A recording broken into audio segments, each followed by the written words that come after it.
le souci de rapprocher les dirigeants et les dirigés, le bureau de la porte-parole, que j'ai l'honneur de chapeauter, a mis en place au courant du mois de juin une plateforme via les réseaux sociaux pour permettre à la population de poser directement des questions, tenez-vous bien, au président de la République. À cet effet, au bout de 3 semaines, nous avons recueilli plus de 5000 questions. Informé de l'initiative, le chef de l'État a tenu à venir répondre personnellement aux questions de ses compatriotes. Avec l'expression de mes hommages les plus déférents, j'invite le président de la République. Excellence, Monsieur le Président de la République, bonjour. Bonjour, Madame Salama. Merci au nom de tous ces compatriotes d'avoir accepté de répondre à leurs questions. Ils étaient en tout cas très nombreux à vouloir vous soumettre toutes ces questions-là. Nous en avons sélectionné une vingtaine, mais je leur ai promis. On m'a dit qu'il y en avait près de 5000, absolument. Il y avait près de 5000 uniquement via le formulaire que nous avions mis en place, via une sorte de plateforme. Mais d'autres ont carrément réagi via les réseaux sociaux, Twitter, Facebook, Messenger.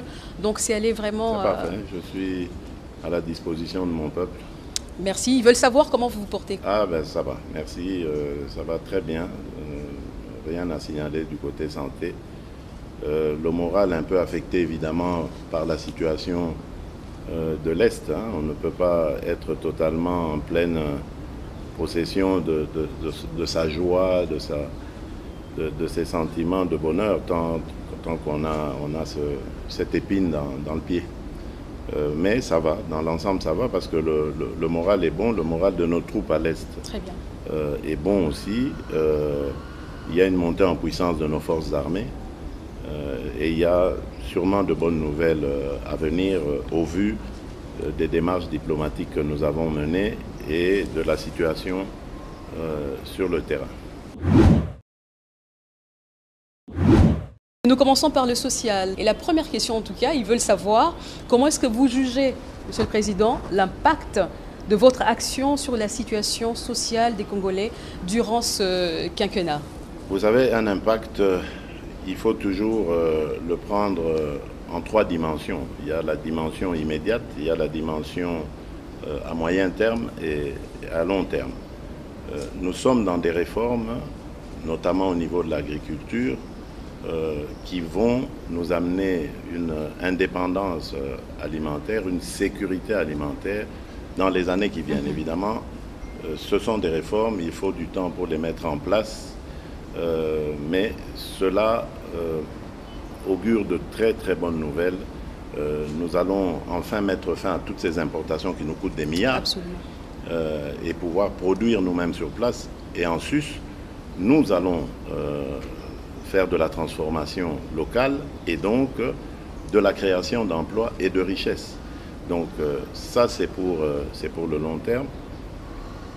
À court terme, bien évidemment, vous le savez, nous avons eu, puisque notre économie est très dépendante de la conjoncture extérieure, nous avons eu des événements à l'étranger, la Covid pour commencer, ensuite la guerre russo-ukrainienne, qui ont eu un impact sur les produits pétroliers, sur les denrées de première nécessité.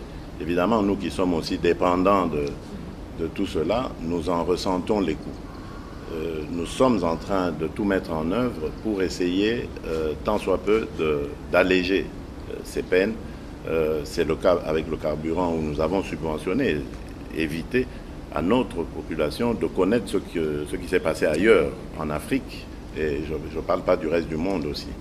Donc le gouvernement est à pied d'œuvre pour essayer de parer au plus pressé. Je comprends parfaitement les difficultés qui sont celles de nos populations, mais nous essayons de soulager tant soit peu. Prenez le cas par exemple de la gratuité de l'enseignement. Elle a pu faire un peu de bien aux ménages qui ont pu consacrer ces fonds à d'autres activités, à les investir dans autre chose. Donc ce sont ce genre de mesures comme ça, l'augmentation de la solde des militaires, des salaires des enseignants, des médecins, leur régularisation d'ailleurs, parce qu'il y avait beaucoup de non payés, beaucoup de non reconnus. Nous avons tout régularisé et accordé quelque chose. Bien sûr, je comprends que ce ne soit pas encore suffisant, mais les efforts sont fournis. Nous avons même pensé à nos retraités. Aujourd'hui, le fonctionnaire qui va à la retraite n'a plus à s'inquiéter pour son devenir. Il y a une rente qui est prévue pour cela. Donc, c'est pour vous dire que nous sommes à pied d'œuvre pour essayer de juguler les difficultés que connaissent nos populations.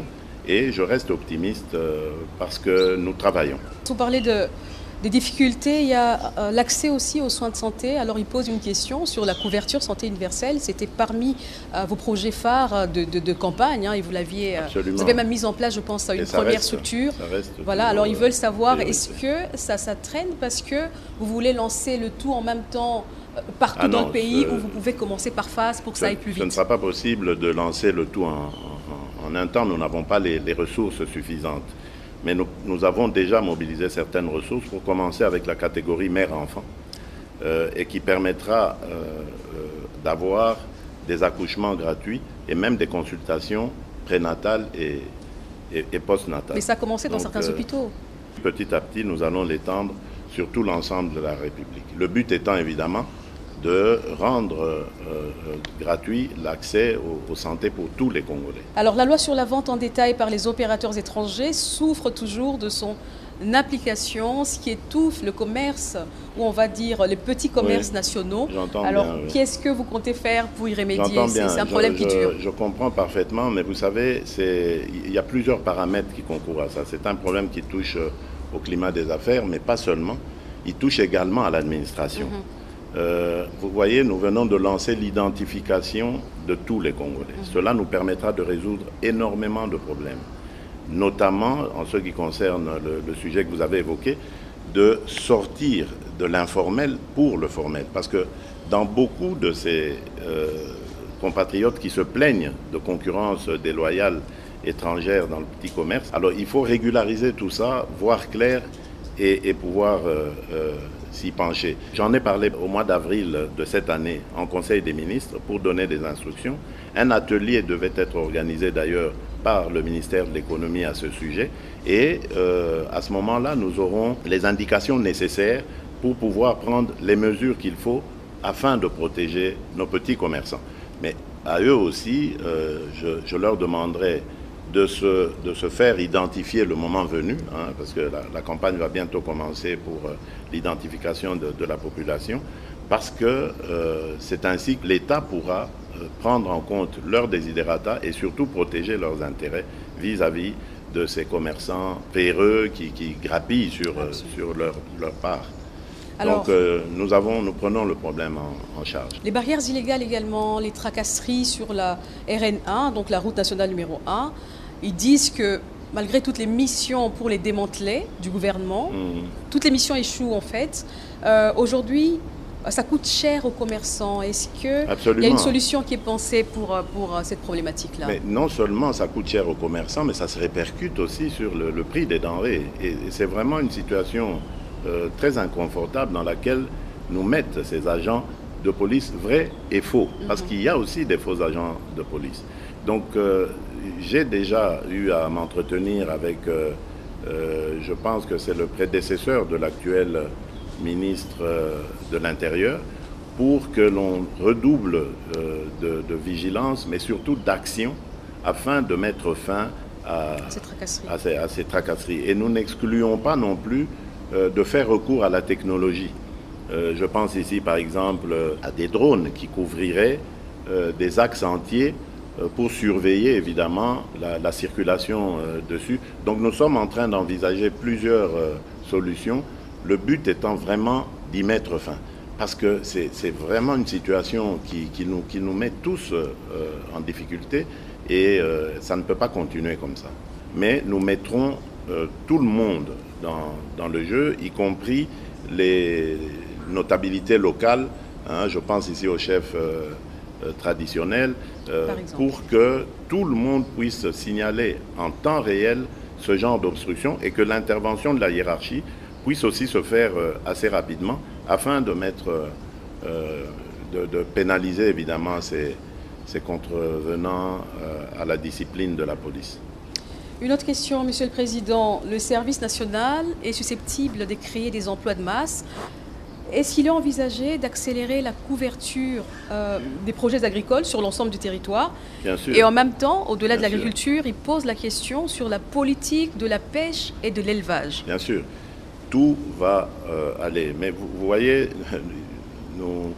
nous allons d'étape en étape parce que ce service national, je peux vous le dire, je l'ai trouvé dans une situation plus que chaotique. Absolument. Et ici, je profite de l'occasion pour vraiment tirer mon chapeau au général Jean-Pierre Kassongo Kabouik, qui est le patron de cette institution et qui la dirige de main de maître. C'est un homme très courageux qui très vite a cherché à me voir pour me parler des problèmes auxquels il faisait face au sein de son institution. Et nous avons travaillé de pair à les juguler. Et aujourd'hui, je suis heureux de voir que nous avons énormément de travailleurs repris d'ailleurs.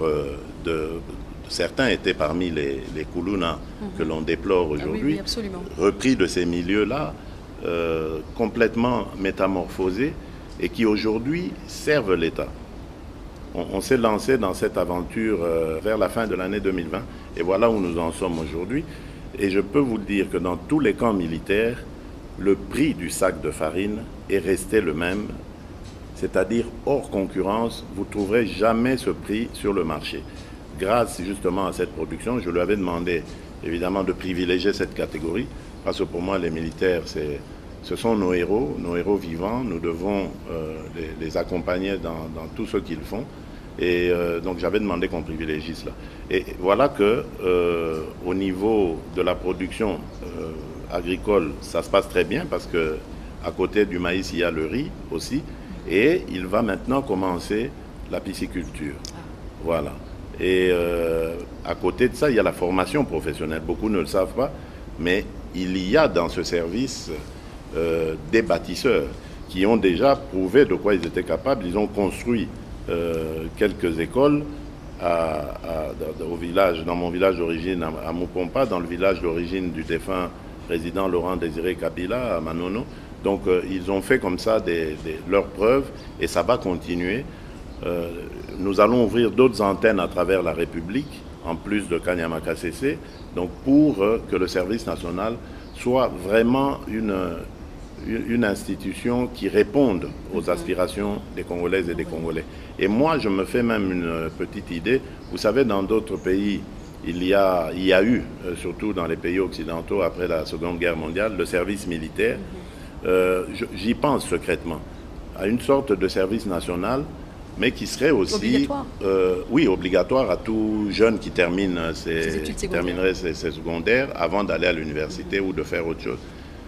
De servir la nation pendant une année, soit dans une formation militaire pour apprendre à défendre notre territoire, notre patrie, ou dans le service national qui est un service qui s'ouvre vraiment à toute la population congolaise, au peuple congolais, donc qui est vraiment à son service. Et ainsi, on pourra apprendre à être patriote et surtout à aimer son prochain, à servir son prochain.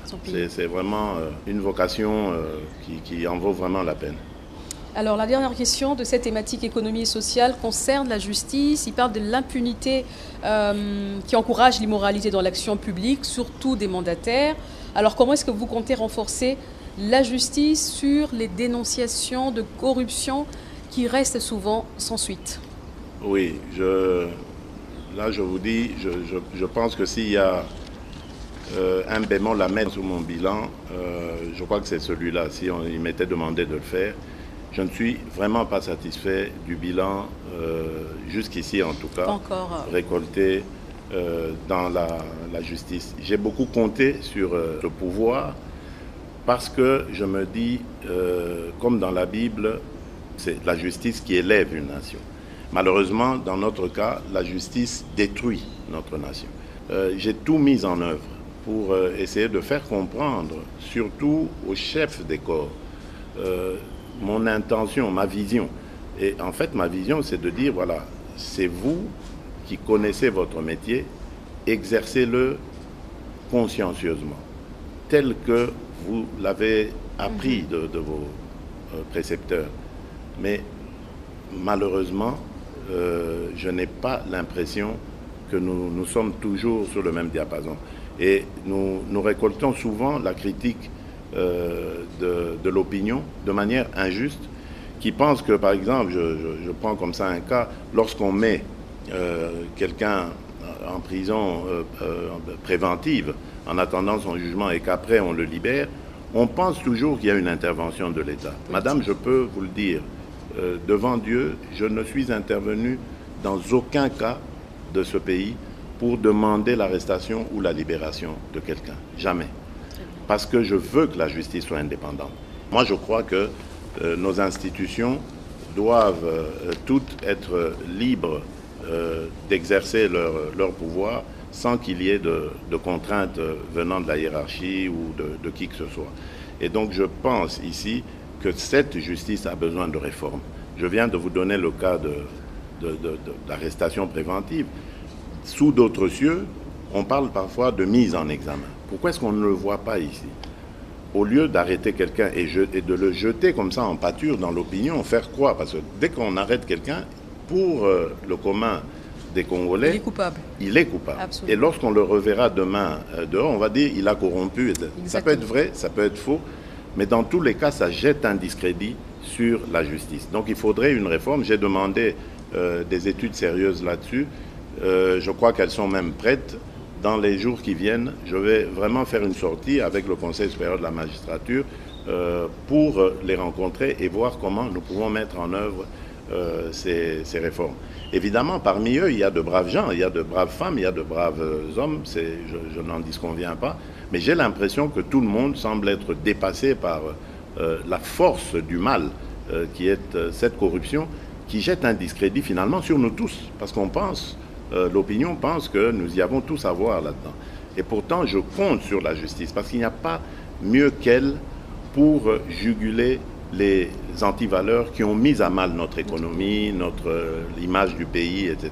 Et même pour les investisseurs, pour qu'ils viennent en toute assurance dans ce pays, ils doivent pouvoir compter sur une justice qui est impartiale, qui est objective. Il y a des avancées en justice avec la nomination récemment de plus de 5000 magistrats, 2500 pour 2500 qui seront déjà engagés, là, oui. Et puis des structures qui ont été mises en place pour lutter contre la corruption, notamment l'IGF. Et puis il a commencé à y avoir des arrestations de magistrats, ceux qui n'arrivaient plus. Donc, il y a des magistrats qui aujourd'hui sont jugés pour jugement inique, des choses comme ça. Donc voilà, on peut commencer à espérer. C'est pour ça que je vous dis, moi je ne désespère jamais. Donc il y a eu certes beaucoup de difficultés dans ce domaine, mais je continue de croire que nous sommes humains et nous, en tant qu'hommes, on ne peut que trouver des solutions. On ne peut pas rester sur les problèmes. On doit trouver des solutions, on les trouvera. Alors la deuxième thématique qui a beaucoup intéressé notre population, c'est la défense et la sécurité, comme nous ne pouvions pas prendre toutes les questions. Alors la première, elle dit ceci: en mai 2023 au Botswana, Monsieur le Président, vous avez critiqué ouvertement la force de l'East African Community, l'EAC, à l'exception du contingent burundais. Qu'est-ce qui a motivé le renouvellement du mandat de cette force un mois après le sommet de Bujumbura? Le fait qu'on se soit dit les choses clairement. Critiquer n'est pas rejeter, attention. Donc on peut tous se critiquer. On peut me critiquer mon action. Ça ne veut pas forcément dire qu'on me rejette. Donc vous voyez, il ne faut pas confondre les choses. J'ai critiqué le comportement de cette force uniquement parce que sur le terrain, le contingent ne se comportait pas comme convenu. C'était au moment où le M23 était censé se désengager des localités qu'il occupait pour se regrouper en vue d'aller sur le programme de cantonnement, donc de pré-cantonnement d'abord pour être désarmé, puis cantonnement et ensuite entamer le programme de DDRCS. Et donc, j'avais l'impression que c'était lent, c'était pas, qu'il y avait comme des complicités dans les cités où ils cohabitaient, contingent EAC et M23. Le M23 continue à se comporter en terrain conquis, ils percevaient des taxes. C'était inacceptable. Donc j'ai fait cette critique qui a été entendue et je crois que à partir de là, on a décidé de rectifier les lignes. D'un autre côté, il y avait aussi des obligations de notre part, c'est-à-dire qu'il fallait mettre à disposition de l'East African Community un site sur lequel, j'ai parlé du précantonnement, on allait donc effectuer cette opération. Et le site est trouvé, c'est Rumangabo, il faut donc l'équiper, ce qui est en train de se faire, et d'ici peut-être la mi-juillet, tout sera prêt pour accueillir justement ces terroristes du M23, et ensuite on les amènera à Kindu pour les engager dans le programme des DRCS. Alors, à quand le déploiement de la SADC? Et il pose en même temps la question de savoir, est-ce que finalement, avec toutes ces forces en présence en RDC, on aura la force de l'EAC, on aura la SADC qui va se déployer, on a tous lu le communiqué. Et puis, est-ce que ça ne mettra pas finalement les pays en danger? Parce qu'il ne faut pas l'oublier, il y a d'un autre côté les contingents, les différents contingents de la MONUSCO. Comprenons-nous bien. La SADC, parce que bon, les gens ont vraiment cette habitude de vouloir tout monter comme ça en émotion, etc. La SADC, c'est une organisation à laquelle appartient aussi, à laquelle la RDC est membre. Donc la SADC ne va dépendre, et d'ailleurs c'était l'objet de la réunion de Luanda, la dernière, celle de la semaine passée, la SADC ne va dépendre que du go de la République démocratique du Congo pour venir. Et évidemment, il faudrait organiser cette mise en œuvre, il faut lever des moyens. Donc vous comprenez qu'on est encore loin du compte. La SADC n'a pas une date précise, n'a pas décidé. Elle va se mettre, comme ça a été décidé à Luanda récemment, au service ou à la disposition plutôt de la République démocratique du Congo, qui, le moment venu, si elle en a besoin, lèvera cette option. Pour le moment, nous sommes engagés dans le retrait et le cantonnement du M23 pour que nous puissions ramener nos populations dans leur localité et que nous poursuivions le processus électoral parce que ces populations doivent être enrôlées. La CENI nous rassure que c'est fort possible de le faire, il n'est pas trop tard, on pourra toujours se rattraper. Donc, rien n'est perdu de ce côté-là. L'essentiel étant d'abord le retrait et le cantonnement du M23. Ensuite, nous verrons. Tout ça, ce sont des questions, des préoccupations des Congolais, je comprends, mais les Congolais doivent apprendre à nous faire confiance. Nous avons jusqu'ici mené à bien ces opérations. Vous avez entendu que les prophètes des malheurs souhaitaient même que Goma tombe. Goma n'est pas tombé et Goma ne tombera pas. Ça, je peux vous l'assurer. Et même, nous reprendrons toutes ces localités et ramènerons tout le monde à la maison, ainsi que la paix qui sera sauvegardée. Alors, il demande au départ de toutes ces troupes, l'EAC, la SADC, est-ce que finalement les FARDC qui sont habitués à être assistés seront-elles en mesure de bien accomplir leur mission? Je vous ai dit ici que les FARDC sont en train de monter en puissance. Nous allons dans quelques mois terminer la formation de dizaines de milliers de recrues qui vont donc venir renforcer les FARDC pendant que les autres seront peut-être relevés et recyclés parce que vous savez que l'une des raisons de nos déboires à l'Est, c'est aussi le fait que ces troupes ont trop longtemps été au front, ont connu beaucoup d'émotions, beaucoup de difficultés, certains étaient blessés, certains ont vu les leurs perdre la vie. Tout ça a eu des impacts psychologiques certains et il faut renouveler cela. C'est malheureusement pas ce qui se faisait de tout temps ici. Nous avons pris le problème à bras le corps, nous avons fait des réformes au sein de cette armée. Aujourd'hui, nous avons une loi de programmation qui va pouvoir permettre de venir au chevet de cette armée avec les thérapies qu'il faut pour la relever. Et c'était la question qui finissait en tout cas cette thématique. Où est-ce qu'on en est justement avec cette loi sur la programmation militaire et la politique de défense nationale? Dépend de la disponibilisation des ressources. On doit les mettre à la disposition de l'armée. Donc c'est le travail que le gouvernement est en train de faire. Et je vous ai parlé ici de la montée en puissance de cette armée, ça veut dire qu'il y a des ressources. Mais attention, nous sommes pour le moment en temps de guerre. Donc le programme est un petit peu bouleversé. On ne va pas arrêter de financer la montée en puissance, les équipements, la prise en charge des recrues et leur formation, etc., pour rentrer dans une gestion normale de la chose, c'est-à-dire construction des camps, des hôpitaux, et bien d'autres choses, la gestion au quotidien d'une armée. Donc nous devons d'abord faire face à la guerre, la terminer et ensuite revenir dans le sens normal de ce que nous nous étions convenus. Mais aujourd'hui, ce que je peux dire, c'est que les ressources sont là pour pouvoir parer à toute éventualité, et c'est ce que nous faisons. Alors nous passons aux questions sur les infrastructures.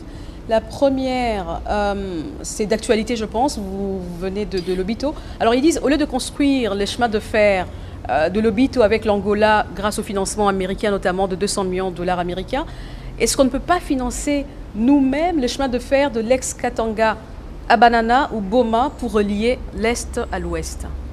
Bon, d'abord, il faudrait que je corrige quelque chose. Le chemin de fer est déjà construit. Le chemin de fer de Benguela, Lobito, il est construit, il existe. Et ce qui s'est fait hier à Benguela, c'était tout simplement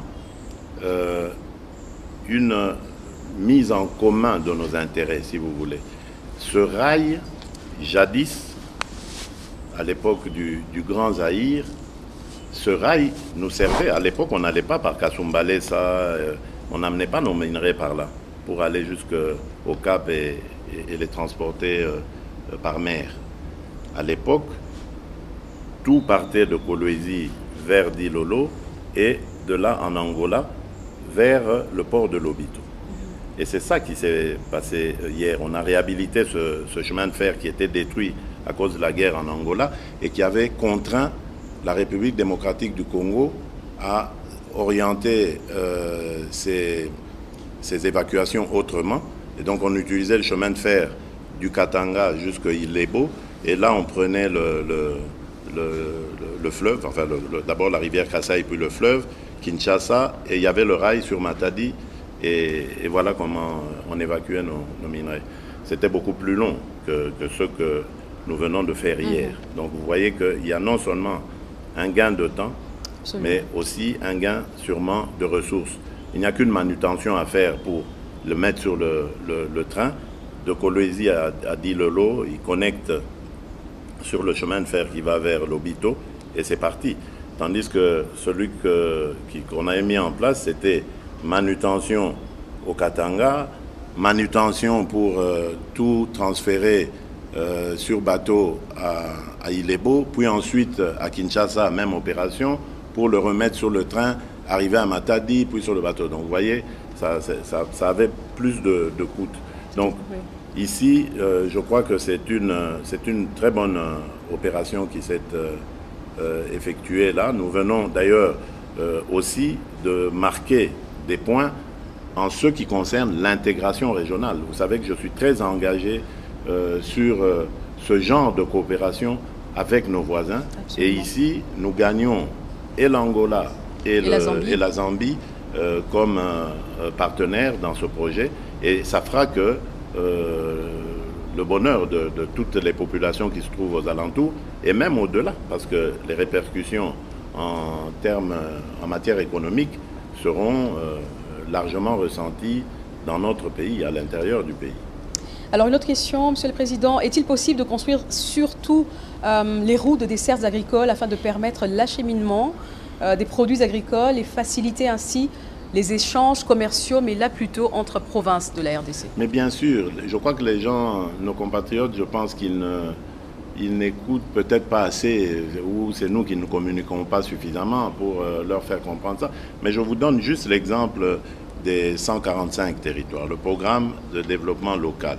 Mais c'est ça le but justement, c'est de créer cette intégration nationale qui fera que il y aura une facilité de circulation des biens et des personnes à l'intérieur de notre pays et d'une entité à une autre, sans devoir passer forcément par des chefs-lieux de province, etc.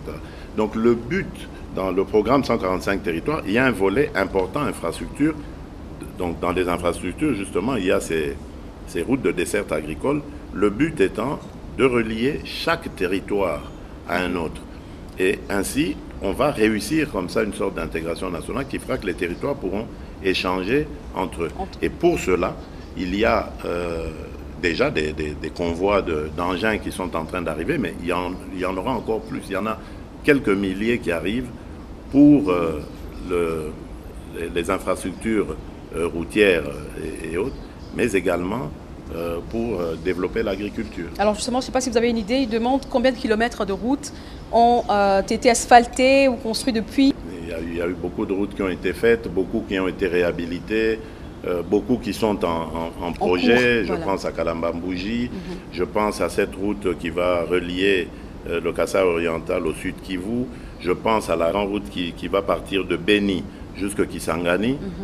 Donc vous voyez un peu tout ce que nous pourrions avoir à Kinshasa comme retombées agricoles de ces zones très riches en denrées agricoles. Donc voilà, il y a des grands projets comme ça qui sont en train d'être finalisés déjà.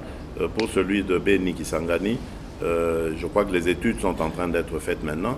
Celui de Mbujimai à Bukavu, je crois que les études ont été faites, c'est la Banque mondiale qui va s'en occuper. Celui de Kalambambouji qui part de la frontière avec l'Angola et qui rentre jusqu'à Kananga, jusqu'à relier la nationale 1 qui vient de l'ex-Grand Bandundu, qui passe par Tikapa et qui va vers Mbujimai et autres. Voilà. Donc il y a de grands axes comme ça qui sont en train d'être faits, mais on n'a pas le temps de s'arrêter, comment j'allais dire, de se réjouir de nos petites victoires. Nous devons travailler. Le gouffre est tellement profond, le gouffre dans lequel le pays s'était enfoncé. Nous n'avons pas le temps de célébrer, de savourer nos petites victoires. Le peuple a besoin encore davantage de résultats, de prise en compte de ses intérêts, et nous sommes concentrés sur ça. Alors à quand la construction des grands centres médicaux pour chaque province, mais vraiment des hôpitaux, 200 lits avec des équipements de pointe?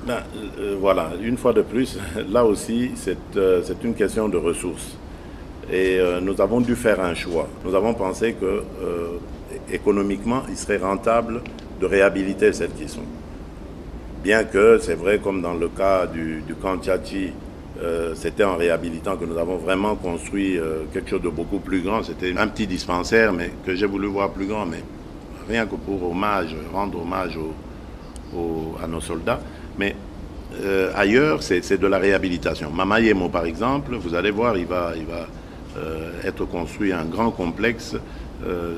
C'est vrai que c'était déjà un grand hôpital, mais là, on va le moderniser et le faire en hauteur pour gagner plus d'espace et de place aussi.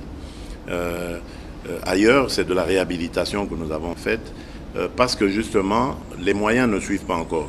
Mais vous verrez que dans le cadre du programme des 145 territoires, nous avons veillé à ce qu'il y ait un centre médical dans chaque territoire et qui comprendra quand même les équipements nécessaires pour pouvoir prendre directement en charge les cas les plus urgents, les plus graves, en attendant un transfert. Donc le projet existe, mais évidemment, comme je l'ai dit, c'est une question de ressources.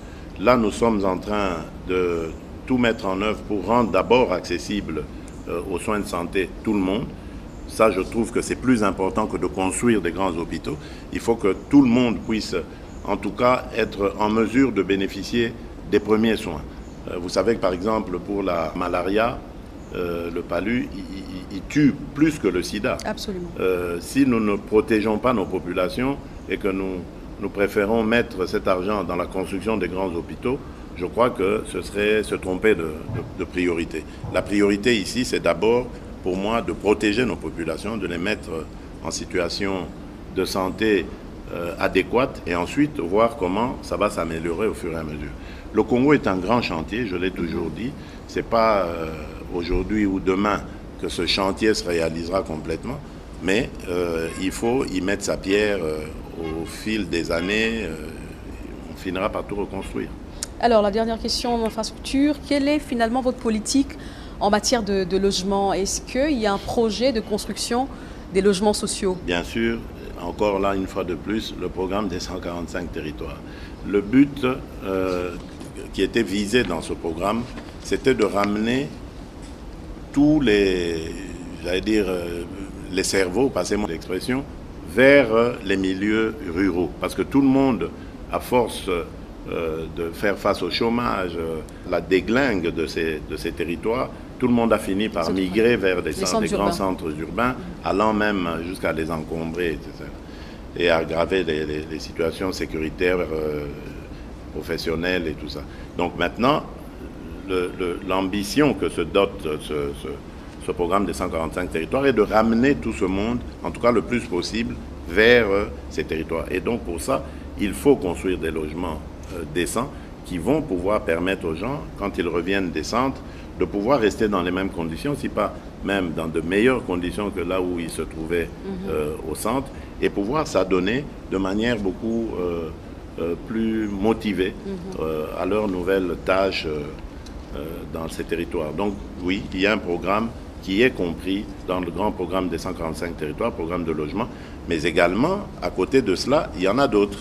Hein, vous savez que j'ai récemment, dans un des conseils de ministres, demandé à ce qu'on relance, on réhabilite l'industrie de fabrication de maisons préfabriquées qui se trouve à Kisangani, qu'on le réhabilite, qu'on réhabilite cette usine, parce que c'est une usine qui a coûté cher à l'État et qui ne sert plus à rien aujourd'hui, qui peut non seulement créer de l'emploi, mais aussi construire des logements. Donc il y a comme ça plusieurs secteurs dans lesquels nous allons nous pencher pour relancer justement ce logement.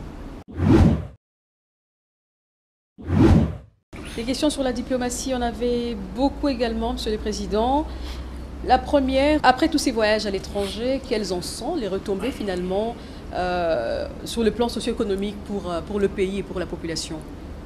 Bon, le plan socio-économique, vous n'aurez jamais, même s'il n'y en avait qu'un seul, vous n'aurez jamais un voyage qui vous ramène immédiatement des retombées. C'est pas, ça ne se mesure pas comme ça, j'allais dire. Les retombées, il y en a beaucoup. D'abord sur le plan diplomatique. Le Congo était, j'allais dire, en isolement ou peut-être en immersion totale. On ne le voyait pas, on ne l'entendait pas. À telle enseigne que lorsque nous avons commencé à dénoncer récemment ici, après l'agression rwandaise, les vraies intentions du Rwanda, nos interlocuteurs semblaient découvrir pour la première fois ou entendre pour la première fois ce genre de choses. Ça veut dire que le Congo avait cessé d'être présent. Nous le voyons aussi lorsque aujourd'hui nous parlons d'environnement. Vous savez que le Congo se présente aujourd'hui comme le pays solution aux problèmes de réchauffement climatique. Eh bien, le Congo était resté aphone pendant toutes ces années. Et c'est pas mal de dire que c'était le Congo d'en face et le Gabon qui avait pris le lead dans ce domaine en ce qui concerne le bassin de la forêt du Congo.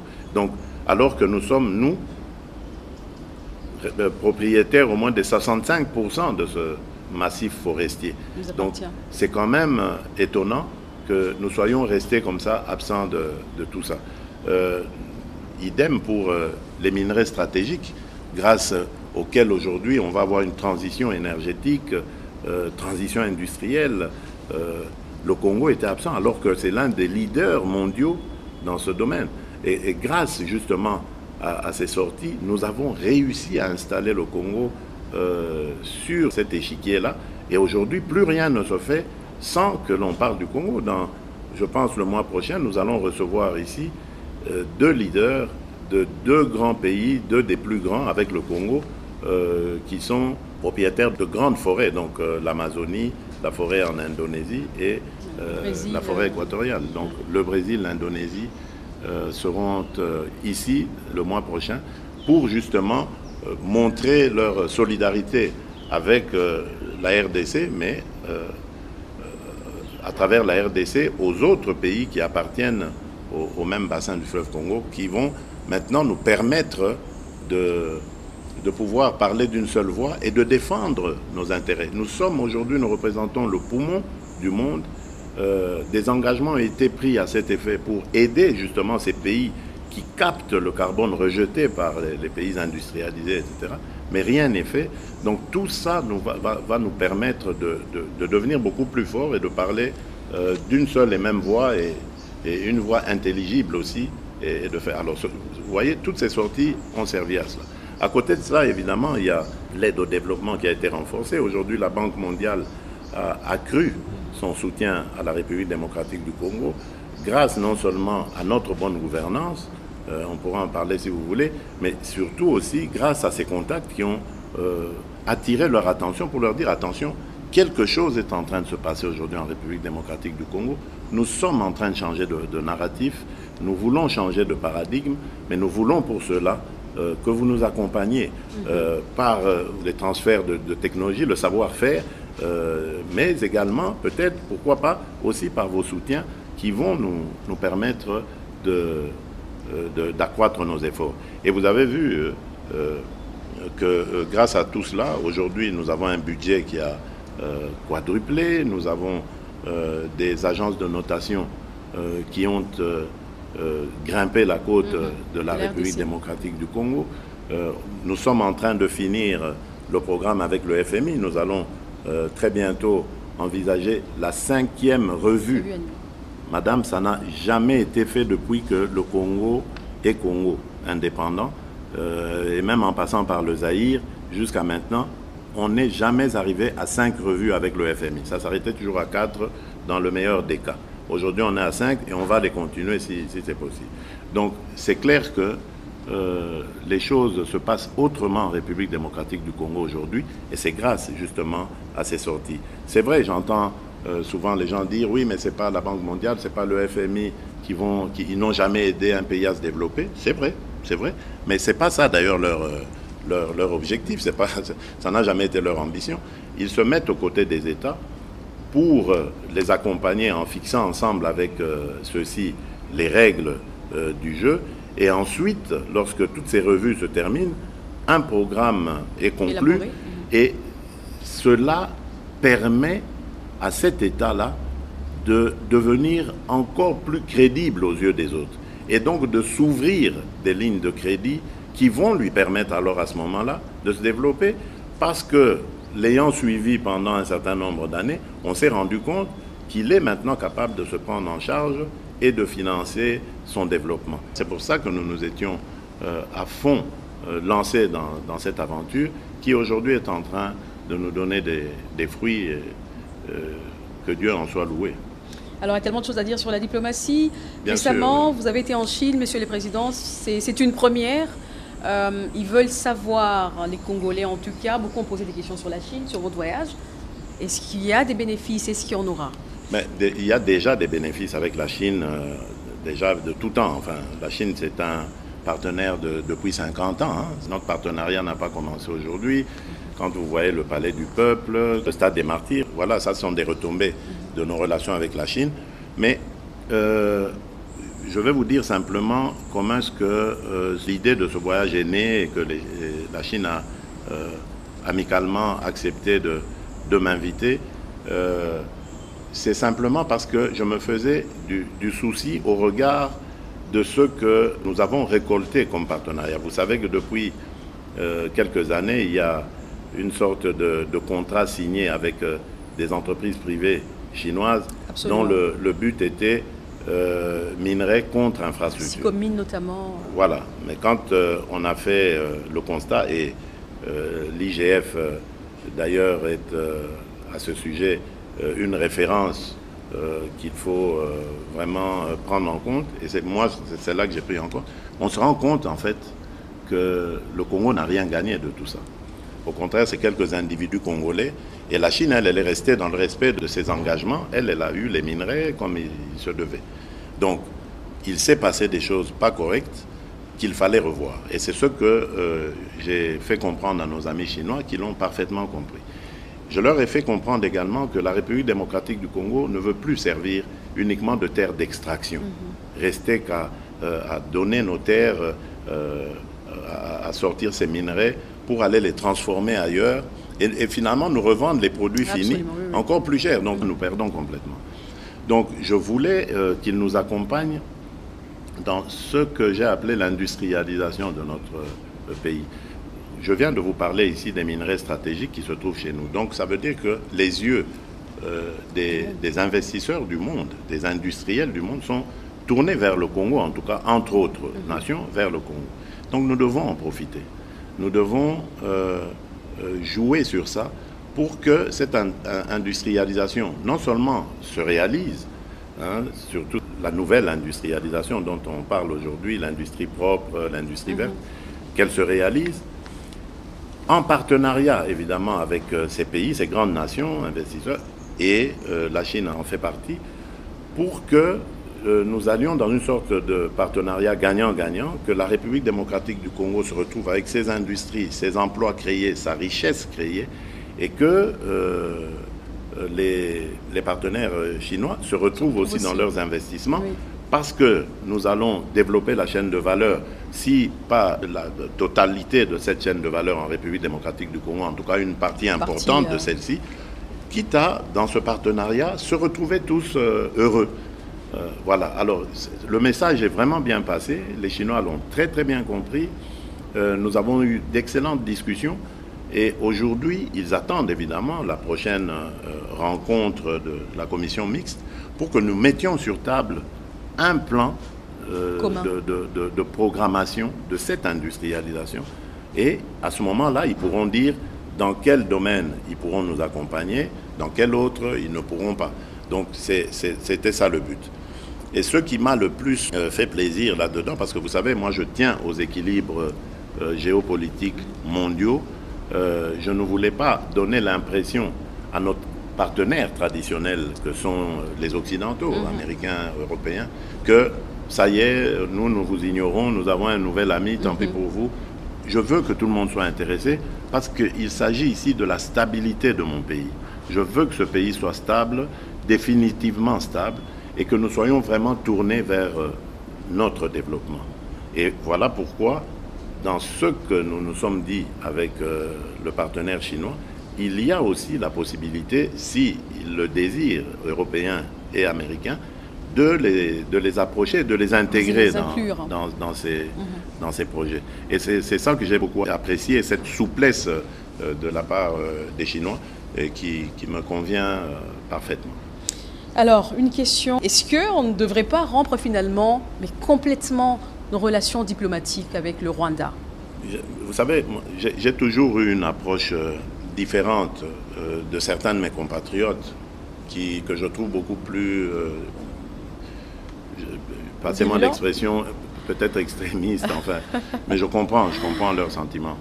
Il faut toujours faire la part des choses entre le régime Kagame et le peuple rwandais. Absolument. Le peuple rwandais est un peuple frère. Ce peuple restera toujours aux côtés, en tout cas au Rwanda, pays à côté de la RDC. Absolument. Donc, pourquoi rompre les relations avec ce peuple? Ça n'aura aucun sens. D'abord parce qu'il y a déjà des mariages qui se sont faits, il y a des échanges économiques qui se font, commerciaux, qui se font. C'est impossible. Donc, vous le faites, vous condamnez des centaines de milliers, voire peut-être des millions de gens à la famine à cause d'un individu et de son régime. Non, je ne crois pas que ce soit la solution, celle de rompre les relations diplomatiques. Je pense simplement que nous devrions continuer à mettre la pression diplomatique sur le régime de Kagame. C'est en train d'ailleurs de fonctionner. Parce que, rappelez-vous, jusqu'au mois de mars passé, on entendait encore de coups de feu sur la ligne de front là-bas. Aujourd'hui, il n'y a plus de coups de feu. Pourtant, ils avaient cette habitude de tirer sur nos positions. Et aujourd'hui, ce n'est plus le cas. C'est la preuve que ça marche. Aujourd'hui, il y a des rapports d'experts qui démontrent clairement que les RDF sont au Congo, sont en train d'appuyer cette cohorte de terroristes du M23 et afin de déstabiliser notre pays. Donc, je crois simplement que la diplomatie plus notre propre dissuasion, en préparant nos troupes, parce que les Rwandais, cette armée n'a profité que des faiblesses qui sont les nôtres. Ce n'est pas qu'elle est brave, plus téméraire que la nôtre, rien du tout.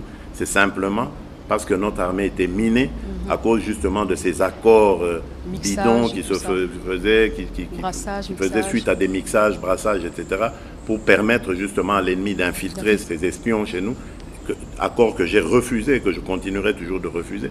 Donc voilà, la guerre pour moi, en tout cas du point de vue de la République démocratique du Congo, restera la dernière option. Nous comptons encore sur nos partenaires, sur la communauté internationale, pour qu'elle impose au Rwanda des sanctions si celui-ci ne continue plutôt de refuser de quitter le sol congolais.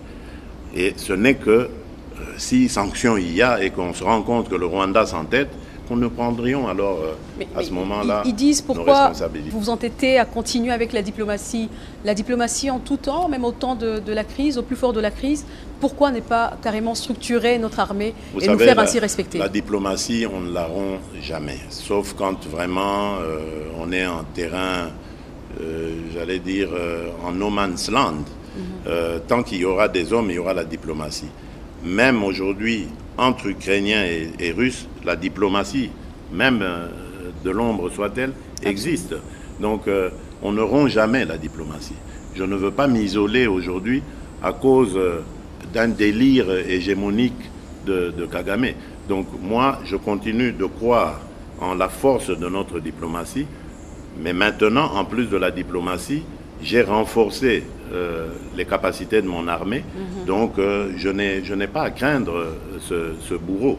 Donc le moment venu, s'il n'obtempère pas, nous prendrons nos responsabilités, comme je l'ai dit, mais ça reste la dernière option. La dernière question sur la diplomatie, malgré la crise russo-ukrainienne, pourquoi ne pas se tourner carrément vers Vladimir Poutine, vers la Russie, comme un partenaire stratégique?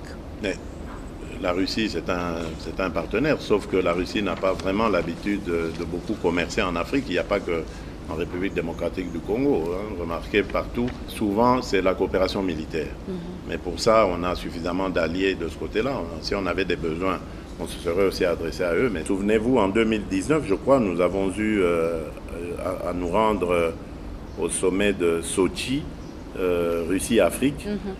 J'y avais rencontré beaucoup d'hommes d'affaires qui semblaient être intéressés par la République démocratique du Congo dans plusieurs domaines. Mais je ne vais pas les forcer à aimer le Congo ou à venir au Congo. La porte du Congo est ouverte en tout cas pour tous ceux qui voudraient venir y faire des affaires qui seront prospères à la fois pour eux mais aussi pour nos populations. Donc je n'ai pas de préférence. Et quand à parler d'alliance stratégique, je ne sais pas ce qu'on entend par ça, mais il n'y a pas d'alliance stratégique qui ne soit pas définie. Il y a plein d'orientations qu'on peut prendre. Donc, quand on la demande, on doit dire aussi pour quelles raisons les gens voudraient qu'on fasse cette alliance stratégique. Et puis, il a ses problèmes aussi en ce moment, la Russie.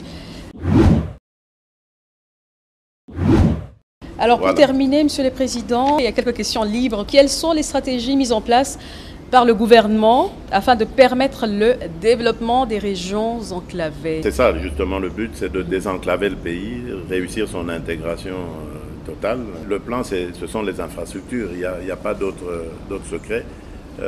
Non seulement des infrastructures, mais également l'érection de centres d'activité commerciale. J'ai pu le voir dans certains pays.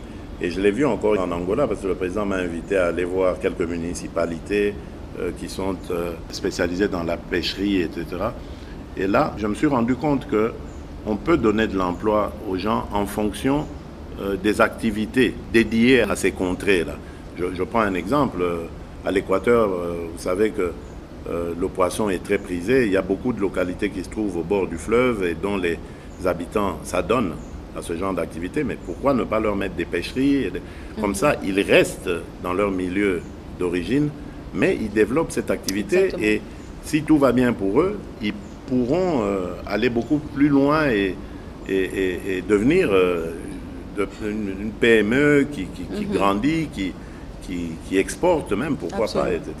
Donc c'est ça le but, et c'est pour ça que nous avons lancé cet ambitieux programme de construction des zones industrielles qui, pour certaines, prendront même le statut de zone économique spéciale afin de booster l'activité. Et ces zones se trouveront, pour certaines d'entre eux, dans des milieux ruraux.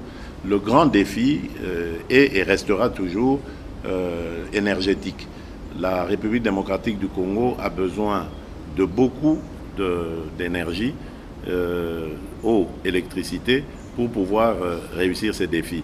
Nous sommes aussi là dans un plan de développement de plusieurs études pour voir comment, à partir des sites hydrauliques que nous avons, il y en a à peu près 600-700 sur tout l'ensemble du territoire, nous pourrons pouvoir comme ça développer des générateurs d'électricité et d'adduction d'eau pour desservir les populations locales.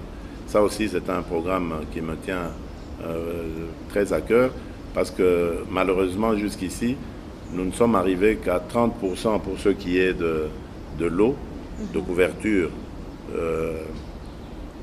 en eau aux populations. Lorsque je suis arrivé au pouvoir, on était à 8 ou 9%. Donc on est quand même à 30%.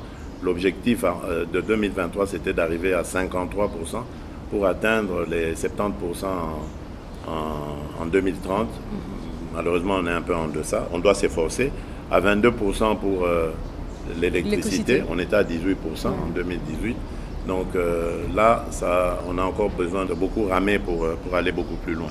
Donc voilà, ça, ce sont les grands défis, les grands objectifs que nous nous sommes assignés et que nous espérons atteindre. L'installation de votre QG dans la partie est du pays, à Goma précisément, vous l'aviez promis. Et puis il y a des villes où vous n'avez pas encore été, vous n'avez pas pu visiter durant tout le mandat, Kisangani. Ben, vous savez, la technologie aujourd'hui nous permet d'être présents à plusieurs endroits en même temps ou à des endroits sans être là forcément. Il y a toujours une perception que vous avez lorsque vous aspirez à une fonction par rapport à lorsque vous êtes dans la fonction. Évidemment, devant le malheur de nos compatriotes à l'époque, lors de la campagne, je me suis dit, je viendrai m'installer ici. Mais lorsque j'accède à la fonction, je me rends compte qu'en tant que commandant suprême des forces armées de notre République, je n'ai pas besoin d'aller m'installer là-bas pour que les choses marchent.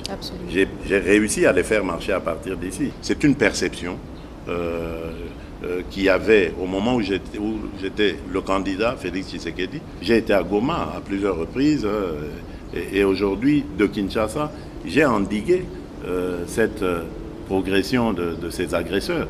Et grâce à la diplomatie, nous allons renverser la tendance. Donc, il ne faut pas que ma personne soit forcément là pour se faire. Et je peux vous dire qu'aujourd'hui, grâce à nos acquisitions, je peux, de mon QG, suivre en temps réel des combats sur le terrain. Voilà. Très bien. Alors, avec le son et l'image. À l'approche, Monsieur le Président, des échéances électorales, la tension monte dans les états-majors politiques. Il vous est reproché d'utiliser des méthodes dictatoriales, répressives contre l'opposition. Qu'en dites-vous? Oui, bon, d'abord, je tiens à vous le dire, je ne serai jamais dictateur. La preuve, c'est que si j'étais dictateur, ceux qui le disent ne seraient pas ici au Congo pour le dire. Hein? Je ne veux pas vous donner d'exemples de pays, mais regardez un peu autour de nous. Hein? Le pays auquel vous pensez, là, je devine. Si un opposant à ce régime peut dire dans ce pays, ou un journaliste peut parler de dictature dans ce pays-là. Bon, voilà. Donc c'est déjà vous dire que s'ils peuvent le dire ici et rentrer chez eux, dormir tranquille, ça veut dire que ce n'est pas vrai. Bon, mais en même temps, il ne faut pas confondre démocratie et anarchie. Absolument. Voilà. Donc moi, j'ai passé les 3/4 de ma vie à me battre contre la dictature, contre les injustices et pour les libertés. Mais jamais je n'ai pris la liberté d'organiser la déstabilisation du régime que je combattais. Nous avons eu des tas d'occasions d'embrasser la lutte armée. Nous avons toujours refusé cela grâce à la clairvoyance de notre leader, Étienne Tshisekedi, d'heureuse mémoire, qui refusait un tel chemin parce que c'était un chemin parsemé de beaucoup d'inconnus. Absolument. Et preuve en est faite aujourd'hui. Regardez l'AFDL qui est arrivé arme à la main, disant qu'il venait débarrasser le pays de la dictature du maréchal Mobutu, alors que nous étions déjà engagés dans un processus pacifique de démocratie qui nous amenait tout doucement vers des élections. Ils ont mis le maréchal Mobutu dehors, mais ils arrivaient devant une cohorte d'armées étrangères qui a sonné d'ailleurs le début de nos malheurs qui continuent jusqu'à ce jour. C'est parce que l'AFDL était venu avec des armées étrangères ici, qui ont pu même placer un étranger à la tête de nos forces armées ici qui ne le sait pas. Alors, vous comprenez que nous ne pouvons pas nous inscrire dans cette logique. Et tout individu qui viendrait avec ce genre d'intention, mais nous n'allons pas continuer à parler démocratie. Ça, c'est de l'anarchie. Il faut le traiter en anarchiste. Et c'est ça que je disais. Et je ne vais pas le changer. Je suis garant de l'unité, de la stabilité et de la paix de ce pays. Tant que dans un coin de cette République, il n'y aura pas de paix, ou que la paix sera troublée par des individus avides de pouvoir et n'importe quel pouvoir, ils me rencontreront sur leur chemin. Et advienne que pourra, on peut dire ce qu'on veut. Moi, je me connais, je sais que je ne peux jamais devenir dictateur parce que je déteste la dictature. Tous ceux qui me connaissent savent que je suis un démocrate rompu. Voilà. Alors, Monsieur le Président, en tant que garant du fonctionnement régulier des institutions, quelles sont les actions envisagées pour décourager la résurgence du tribalisme? Ça, c'est une très très bonne question. Ça, c'est vraiment, ça me fait beaucoup de peine. Et moi, je crois que notre Constitution est quelque part à la base de la résurgence de ce tribalisme. Je m'explique. Depuis que nous avons mis fin au système qui existait à l'époque du impair parti-État, le président de la République nommait les gouverneurs de province et leurs adjoints, je pense. Bref, c'est lui qui s'occupait de ça. Et comme ça se passait à cette époque, généralement, le gouverneur qui était nommé dans une province X n'était pas originaire de cette province-là. Ouais. Et ça a marché. Ça a renforcé la cohésion nationale. Oui, oui. Aujourd'hui, on a laissé aux provinces le soin de s'occuper de cela, avec les lacunes qui sont les leurs. Aujourd'hui, nos provinces sont démunies. Les moindres sommes d'argent qui passent par là, tout le monde veut se les partager. On ne pense même pas à les investir dans le développement de la province.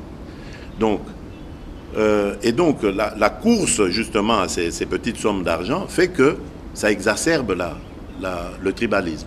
On doit parler de clan, on doit parler de ceci pour que son candidat gouverneur passe, ainsi de suite. Ça a aggravé les divisions. À l'époque, on réfléchissait, quand on parlait, je prends un exemple, du Kasaï par exemple, Kasaï oriental, on ne voyait pas, quand on parlait d'un ministre du Kasaï oriental au gouvernement, mais les gens s'en contentaient, ils disaient, ah oui, voilà, on a un ministre au moins du Kasaï oriental. Mais aujourd'hui, ce n'est pas le cas. Quand vous parlez de ministre, oui, mais d'accord, oui, mais c'est un ministre du Kasaï, mais il est du territoire de Katanda. Nous, on en veut un pour Kabea Kamwanga. Et c'est comme ça aussi dans les provinces que ça se passe. Et ça, c'est très dangereux.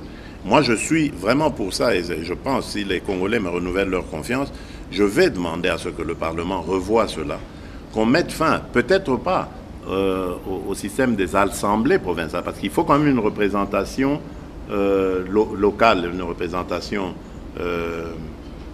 provinciale, mais que l'on désigne les gouverneurs comme en France on désigne les préfets. Et hier d'ailleurs, je posais la question à mon homologue angolais, lui aussi, dans leur pays, ils nomment les gouverneurs de province. Voilà, je pense que les gouverneurs de province sont des grands commis de l'État. Ça ne doit pas être des élus Les provinces sont multiples, c'est très difficile. On peut comprendre qu'il y ait une assemblée provinciale. On peut demander à nos juristes de se pencher sur la question et voir comment on peut faire cohabiter ces élus qui vont surveiller la gestion de ce grand commis de l'État, qui doit rendre des comptes, parce que notre Constitution le dit, il est le représentant du président de la République dans la province, il doit rendre des comptes à la hiérarchie, mais il doit être désigné par celle-ci. Comprenez dans quelle difficulté je me trouve d'avoir nommé un gouverneur, d'attendre des résultats, des rapports de lui, et d'apprendre un jour qu'il a été dégommé par l'Assemblée provinciale et que cette province n'est plus en situation de pouvoir être gérée. C'est un système qui tue la démocratie, qui tue aussi la gestion de nos provinces, et je crois que nous devons, en hommes avisés, nous pencher sur cette question et essayer de la résoudre de manière à ce que l'intérêt du pays soit mis en avant. Alors, on est en train de chuter. Depuis que vous êtes président de la République, quel a été votre plus grand regret? Et quelle a été votre plus grande joie ou votre plus grande réalisation, Monsieur le Président? Je vais vous étonner par le regret. C'est la fin de la coalition FCC-CACH. C'est un regret parce que je m'étais vraiment investi là-dedans. Vous savez, je crois, moi, en la solidarité des Congolais. Je me disais, ces amis ont eu la gestion qu'ils ont eue. On peut en dire ce qu'on veut. Pour moi, c'est terminé, c'est du passé. Maintenant, on va expérimenter une nouvelle chose. Des gens venus d'une opposition farouche qui vont se mettre avec eux, qui vont avoir le lead pour essayer de changer les choses et leur montrer qu'on peut changer les choses pacifiquement, fraternellement, pour que le Congo gagne. Malheureusement, ils sont restés dans leur bulle. Ils ont cru que le pouvoir était fait que pour eux et que si eux n'étaient pas au pouvoir, ils n'avaient pas les manettes du pouvoir, et bien que le pouvoir ne devrait pas exister. Ben voilà. On en est arrivé à ce à quoi nous sommes arrivés, que vous connaissez, je ne veux pas y revenir. Et j'ai vraiment beaucoup regretté. Parce qu'on vivait une très belle expérience pour la première fois dans ce pays, une alternance pacifique. Un ancien chef d'État pouvait vivre tranquillement, vaquer à ses occupations dans son pays, sans être inquiété. Et un nouveau chef d'État pouvait aussi vaquer aux occupations ou aux préoccupations de ses concitoyens pour le bien du pays. Malheureusement, ça n'a pas marché. Bon, on ne va pas faire éternellement le deuil, mais ça, c'est mon plus grand regret. Alors, ma plus grande satisfaction, c'est la gratuité, évidemment, la gratuité de l'enseignement, parce que ma grande joie, c'est d'avoir appris que beaucoup d'enfants, surtout des jeunes filles, ont pu regagner le parcours scolaire. Vous savez, madame, ça, les Congolais doivent le savoir, il n'y a que le Congolais qui va développer ce pays. C'est de ça que je suis parti, moi, pour proposer justement ma candidature au Congolais en 2018. Il n'y a que le Congolais qui va construire ce pays. Et pour que le Congolais construise ce pays, il doit être éduqué, il doit être en bonne santé et il doit être uni aux autres Congolais. Et l'éducation, elle doit être gratuite et accessible à tout le monde, hommes comme femmes. Sinon, nous aurons un Congo à plusieurs vitesses et nous n'avancerons jamais. Nous avons besoin de cette éducation. Regardez, il y a des pays qui n'ont pas les minerais que nous avons, qui n'ont pas toutes ces richesses naturelles, sol, sous-sol, etc., mais qui réussissent parfaitement bien. Pourquoi? Mais c'est simplement grâce à la matière grise. Et cette matière grise s'acquiert par l'éducation. Nous devons éduquer tous nos enfants. Et c'est par cette éducation d'ailleurs que nous réussirons à juguler tous les mots MAUX que nous regrettons aujourd'hui. La corruption, les gens doivent comprendre. Mais pour que les gens comprennent que la corruption est mauvaise et qu'elle a un impact négatif sur l'économie, mais ils doivent comprendre cela, ils doivent le savoir, sinon ça va continuer. Donc il y a plein de mots que nous pourrions juguler grâce à l'éducation et donc nous tourner vers le développement de ce pays. Donc pour moi c'est une grande victoire, mais petite encore, parce qu'il n'y a pas tous les enfants congolais dans l'école. Et puis nous devons passer au secondaire aussi, qui doit devenir gratuit, et peut-être même le niveau universitaire. Nous devons reprendre le système des bourses à l'époque du MPR, parti État. Le conseil exécutif gouvernement du pays finançait parfois certaines bourses. Nous devons revenir à ce genre de pratique. L'éducation, pour moi, c'est la clé numéro 1, devant les mines, devant l'agriculture, devant tout ça, pour développer ce pays. Si nous réussissons dans l'éducation, tout le reste va suivre parce que nous aurons des gens formés, des hommes et des femmes formés et capables de faire face à tous les défis qui se présenteront face à notre pays. Donc voilà. Alors la dernière question, vous avez dit, Monsieur le Président, que si les Congolais vous accordaient à nouveau leur confiance, si vous êtes réélu, quel sera votre cheval de bataille?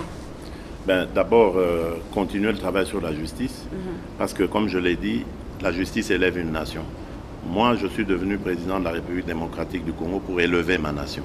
Je veux d'un Congo fort, uni et prospère. Et ce n'est qu'en l'élevant qu'on arrivera à ce résultat.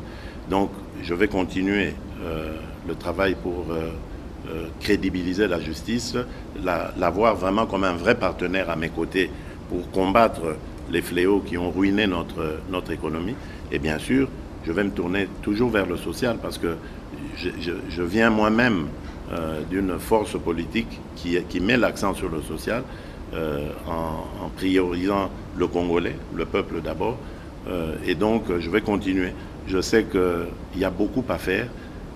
Je ne veux pas non plus d'un peuple de dépendants, un peuple de gens qui sont assistés continuellement. Non. Quand je parle du social, c'est-à-dire de mettre dans mon pays les conditions nécessaires pour que tout le monde puisse aller à l'école quand on est enfant, on est jeune, pour que tout le monde puisse avoir accès aux soins de santé lorsqu'on tombe malade et pour que tout le monde puisse avoir un emploi décent et pouvoir subvenir aux besoins de sa famille. Donc voilà, donc c'est de ce Congo-là que je rêve et je crois que ce Congo est possible. Il faut simplement que nous regardions les choses en face, que nous nous donnions la main en tant que Congolais, que nous mettions de côté nos divergences qui nous font reculer.